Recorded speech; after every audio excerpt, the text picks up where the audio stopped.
Hi, Blind Guy Garage. So I'm going to make this video mainly because I have a lot of customers coming in asking about these machines and all the quandaries, and like, John Deere's the best, right? Nah.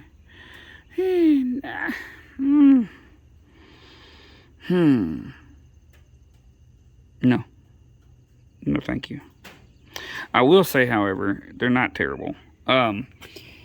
Certain ones you just kind of look out for. This, I think, is a John Deere L120 or L130.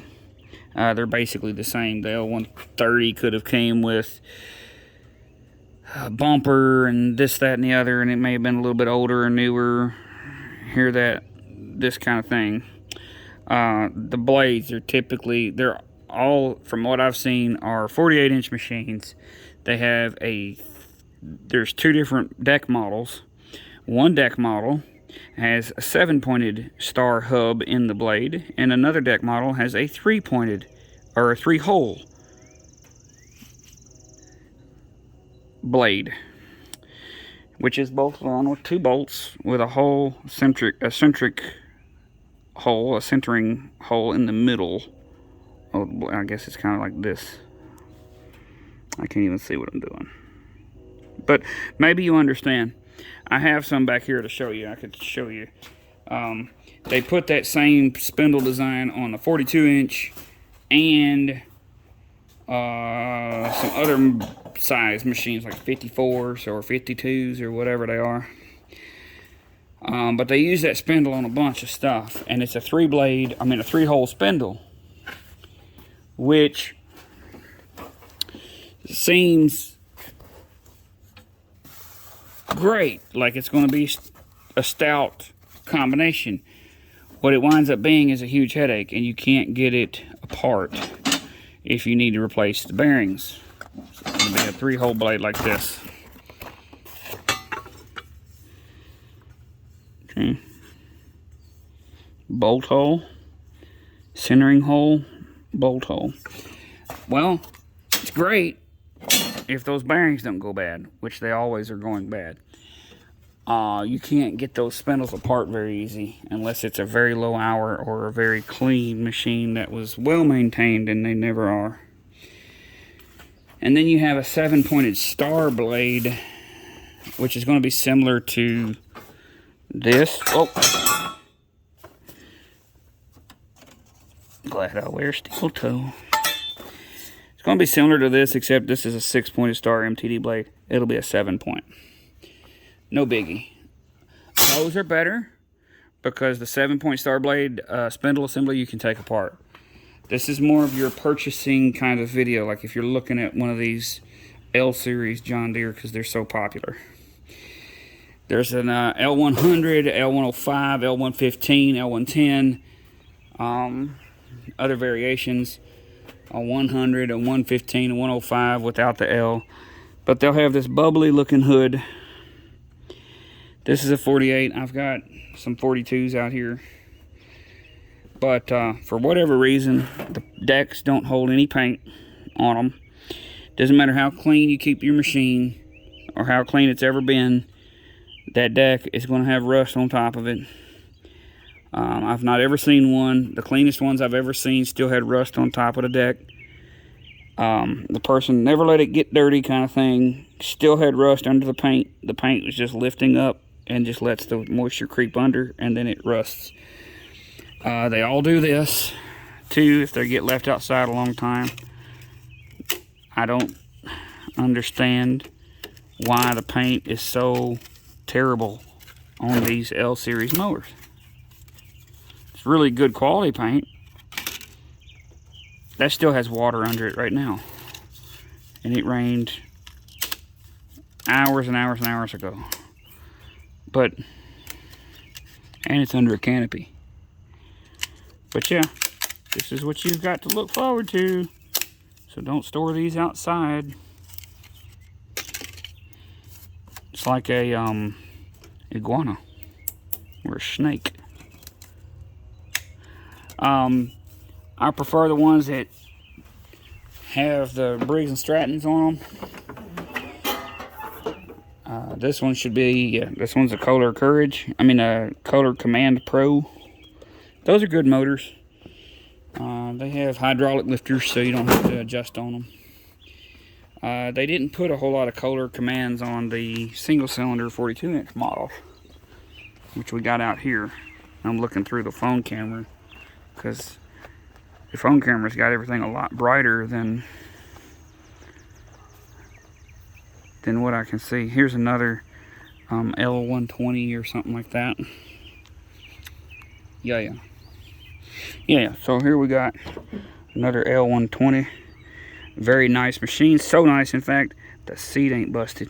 And then we can come down here and we can nitpick the machine. And oh boy,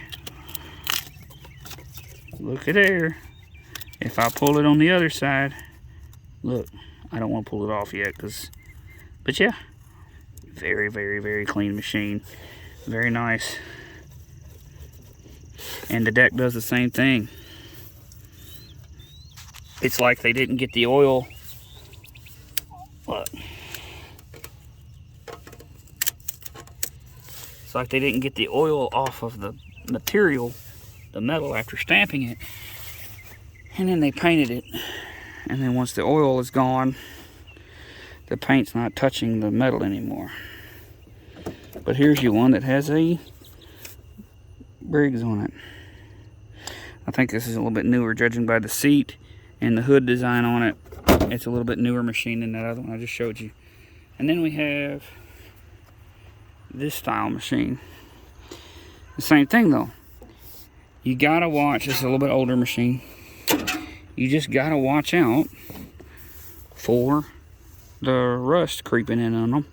And on these little 42s, it's very common that the bracket, I'm falling over, the bracket on the deck gets blasted off. So this one's been rewelded already. It's a very common problem with this stuff, because the deck never gets set up with the deck wheels all the way down, so it'll jump over something, or people crash the leading edge of the deck into something, or the deck wheel, and the deck cannot handle that strain. Kablooey, the bracket just gets ripped clean off.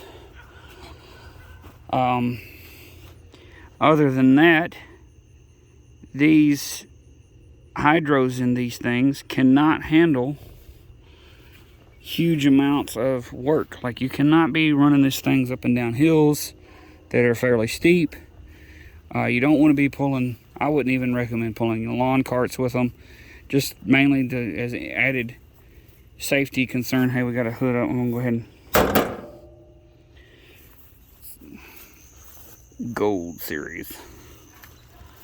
But you just don't want to be putting any extra strain on the transmission if you don't need to. And just because it's a big looking lawnmower doesn't mean it's got big those underneath, you know?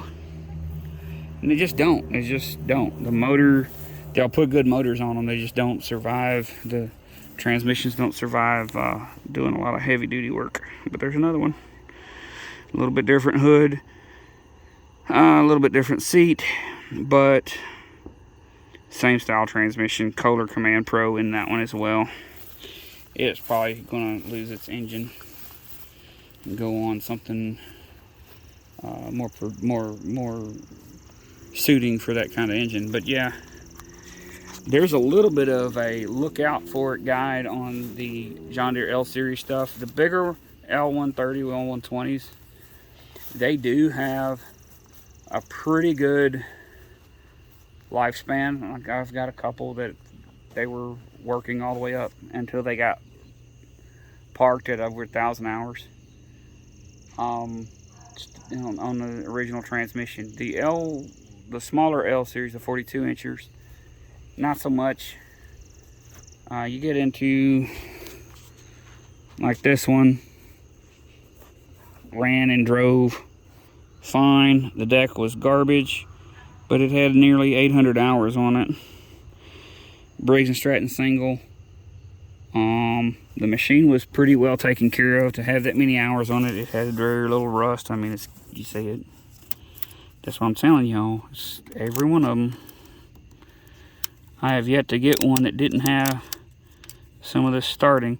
But because this was starting, that means in order to get it to mowers of more quality, I have to grind all this back, and you can feel it bubbled up all the way up to the plastic. So that means all this has got to come off. You got to grind it down to bare metal and respray it. And I'm not in the mood on one of these machines, and you shouldn't be buying these for more than $700 if they're in really, really nice shape and low hours. This one's high hours. I couldn't sell it at a high enough price to validate putting all of that work into the paint job. But the hood was okay. But they changed the hoods around so much on them. Sorry, I had to wipe the sweat off my face. They changed the hood around on them so much that you can't always find the right hood for the machine you have, because L110 is not always the same. There's different transitions and they changed stuff, but it was still an L110. Or you have a 110 with no L, or you have a LA 110. They're all the same chassis, but they just changed little quirky things here and there. And then the older ones may have had a Color Command single cylinder too on the 42s. But the other thing that I've seen a lot of is the tires on these machines are always garbage, and I don't know why. The tires they put on MTD are the same brand, but for some reason the ones that are on the John Deere are always dry rotted to death. They're always rough. I can't ever, or they've worn the tires off the front. They've worn the notorious, I bought a mower that's way too big for my tiny yard tire whereas the front tire is completely bald. But that's on anything, not just the L series. I'm trying to think of any other little quirky things to look out for on these guys. The steering sector gear, which is a little half moon deal under there, and the pinion gear that goes on the steering column itself. Those are pretty easy to tear up. So somebody who's got a yard and they tell you they've got a lot of holes and they just want a zero turn or something, watch out. That you might want to look for that. And watch the steering, and if it also bald tires, well then your steering is probably going to be worn out as well. That's just a buying video on this guy, on these L series with this style hood. It doesn't matter if it's 130, 120, 115, all of those numbers I keep calling out, they all have basically the same hood design. They went over to another one that had a more kind of more three-dimensional headlight kind of deal, and it kind of bulges out at you a little. Those are like your D series, and the D series is about the same, except I think they got the rust stuff figured out. I haven't seen a lot of D series with rotted out bodies. Now the decks, yeah, the decks are still, but that's, somebody keeps them clean, they last. The D series is not horrible, but that L series, the paint just don't stay on them. Tires are kind of meh. Steering's a little, watch it, and you don't really want the transmissions. If you can get them at 500 hours or less, you're going to have a decent machine for a while. The bigger machines last longer in the transmission side of things, as long as nobody's been pulling them. And if you want to find, if you want to know the evidence of it, well, just use a little common sense and think about it. But if they've been pulling, there's a hole right there, which this one's been pulling, because that hole is boogered up. And I can put my whole finger through it. It's not usually that big. Goes all the way through the hole. Like up to that knuckle, which means the hole is watered out some too. It doesn't feel like this one. The metal has been tried to get torn, so it may have just been a yard cart that went up and down on the hole a whole bunch, which is okay. So there you go. That's the stuff to look for on an L series John Deere of basically any size. They're all going to be about the same attrition rate on the transmissions, except these bigger ones do get a couple hundred hours more in my experience. Thank you guys for watching. Y'all stay blessed. If you want to see a how to operate this machine video, please post it in the comments.